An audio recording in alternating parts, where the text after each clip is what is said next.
Andriamanitray no tomponay azy ny feo no enonay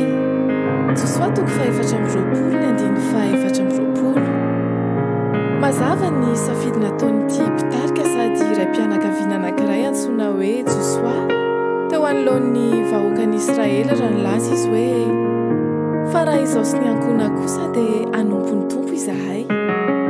nasainy safidy ihany koa anefa ny zanak'Israely rehetra ny amin'izay ho tompona sy arahina satria tsy sitrak'Andriamanitra velively ny manompo tompo roa fa fitsangatsangana izany vokatr'izany dia nanao fanambaram-pinoana indray kosa ny vahoaka rehetra teo anatrehan'Andriamanitra sy Josoa araka ny Josoa toko faefatra amby roapolo ny andiny faefatra amby roapolo ka nanao hoe Jehovah Andriamanitray no tomponay azy ny feo no enonay ny Yahvé Andriamantsika no tomponay azy ny feo no enonay ny tompo Andriamanitray no tomponay azy ny baiko no ankatoavinay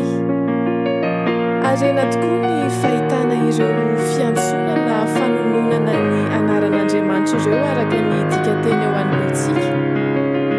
mavesa-danja ihany koa ny afantarana fa